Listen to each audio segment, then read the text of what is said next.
আসুন আজকে আমরা আলোচনা করি ইসলামে সন্তান সন্ততি নিয়ে, তার মানে ছেলে এবং মেয়ে।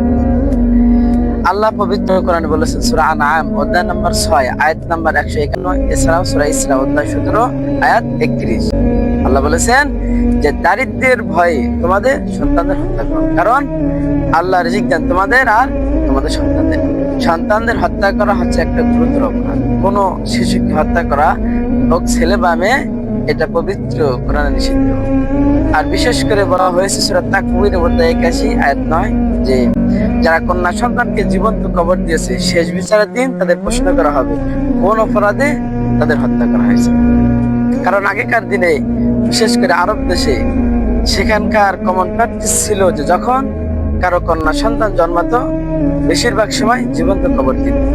আলহামদুলিল্লাহ, কোরআন নাজিল হওয়ার পরে এই অশুভ প্র্যাকটিস সম্পূর্ণভাবে বন্ধ হয়ে যায়।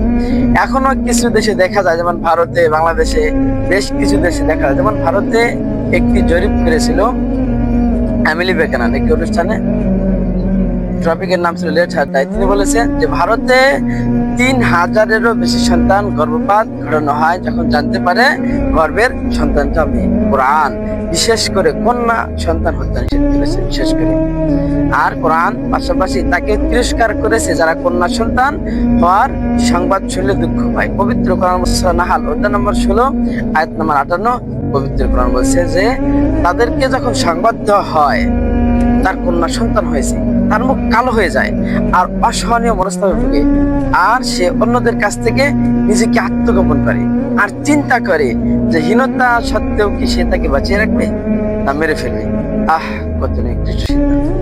কন্যা সন্তান হওয়ার সংবাদে যারা কষ্ট পায় কোরআন তাদেরকে তিরস্কার করেছে।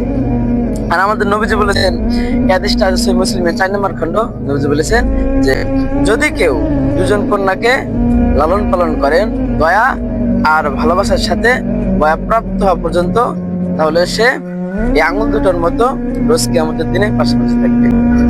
আর একটা হাদিস বলছে যদি কেউ দুজন কন্যাকে লালন পালন করেন দয়া আর ভালোবাসার সাথে, সে জান্নাতে প্রবেশ করবে।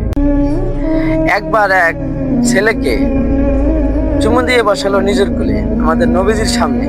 তখন নবীজি আপত্তি জানিয়ে বললেন, তোমার মেয়েকেও চুমু দিয়ে অন্য কোলে বসানো উচিত ছিল। মানব জাতির উদ্দেশ্যে কোরআনের যে প্রথম দিক নির্দেশনা সেটা হলো করো।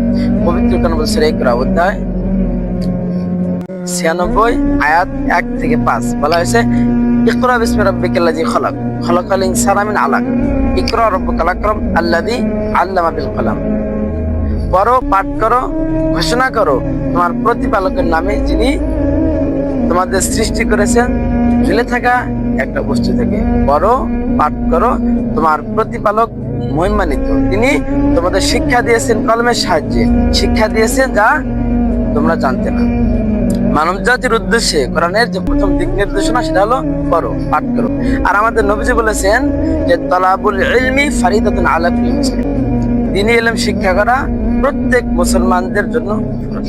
আর নবী বাবা মার উদ্দেশ্য করে বলেছেন যে বিশেষ করে তোমরা শিক্ষা দেবে কন্যাদের।